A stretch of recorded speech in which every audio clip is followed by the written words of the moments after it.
Hi everybody, this is Donna Taggart, the registered dietitian at the Department of Aging and Human Services, coming again to you to give you a virtual presentation. Hopefully someday we'll be back in the centers and I can see you all in person.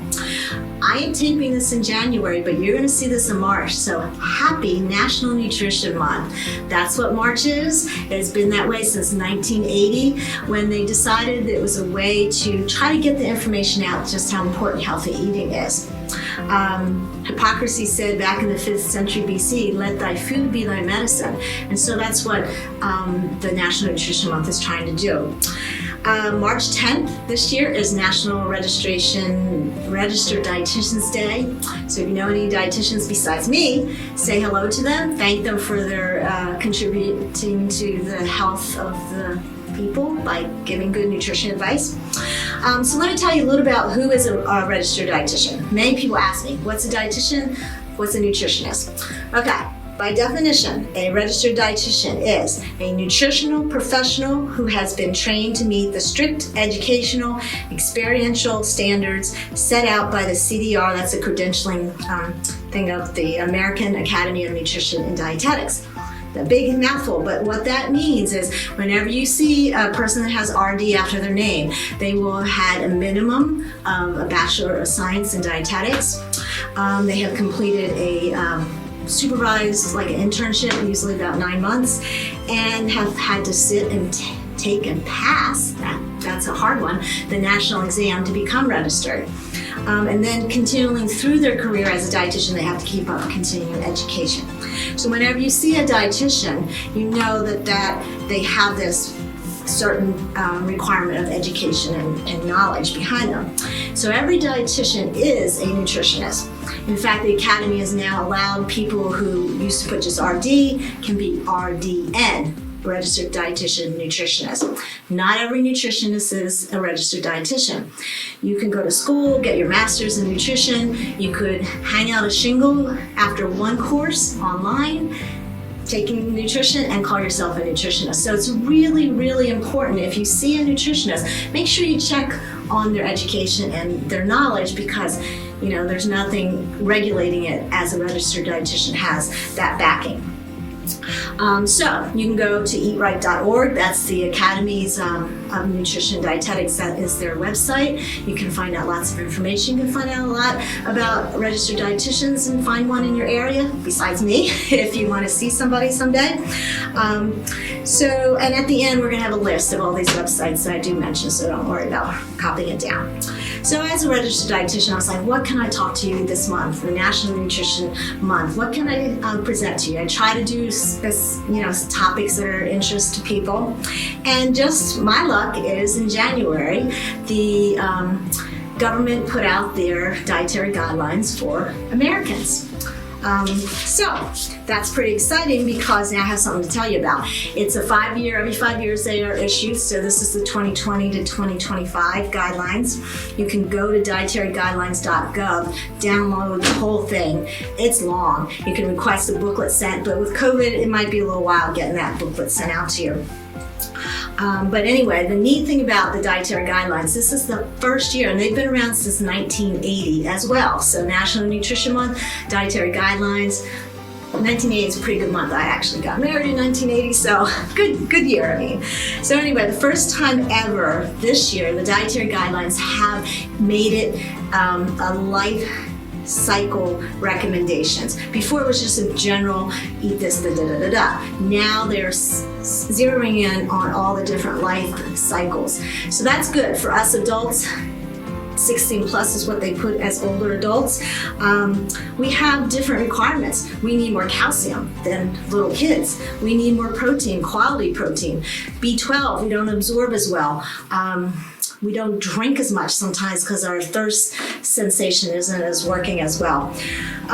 So they address all that, and it's really cool. So if you go, when you get on it, you can go way down to page 121. That's where it starts for the adults. They also, you're not going to be able to see this. I just want to hold it up to tell you to look for it. It's a chart. It's about 125 of the guidelines, and it's a healthy U.S. dietary pattern for adults age 60 and older, daily, weekly amounts from food groups.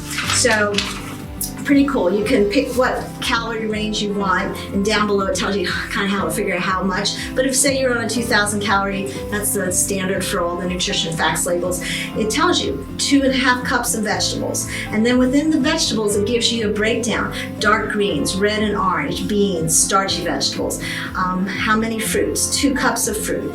It gives you all the recommendations, very similar to the DASH diet. If you've done that and done the tracking form, where you can click off your little boxes of how many of each particular food group you've eaten. So this is really helpful because a lot of times people are like, I don't know how much to eat, or, well, I just don't know. So that's a good guideline. So they're kind of like catchphrase for this dietary guidelines is make every bite count. And the reason is 85% of what we eat needs to be nutritionally dense food. It's got to meet our needs, otherwise you're just not going to get what you need. And 15% is left over for added sugars, saturated fats, alcohol. It's not a lot. It's about 300 calories if you're a 2,000 calorie. So making every bite count is really, really a crucial thing.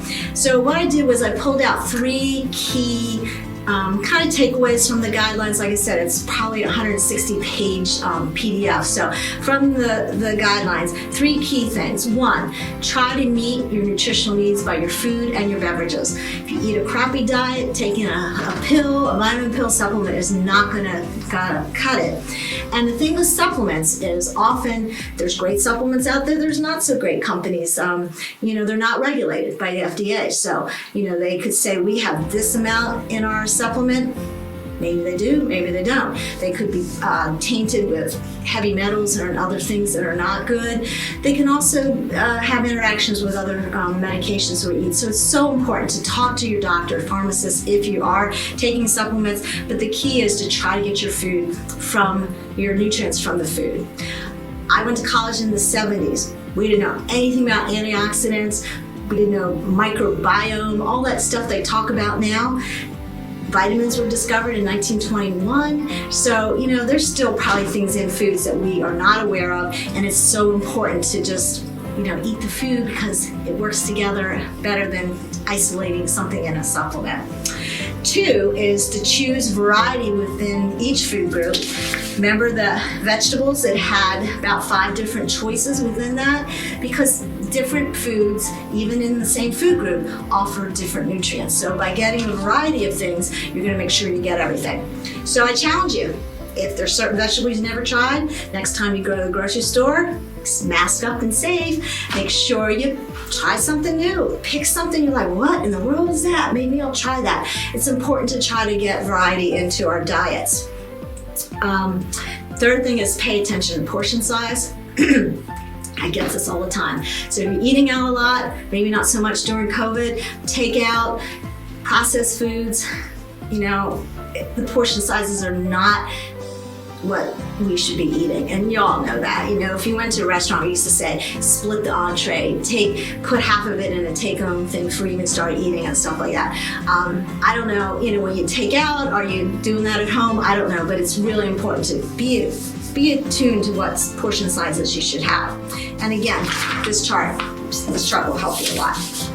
Okay. The dietary guidelines did make some quantitative recommendations, all the negative things. They said, don't do more than 10% of your calories for added sugars.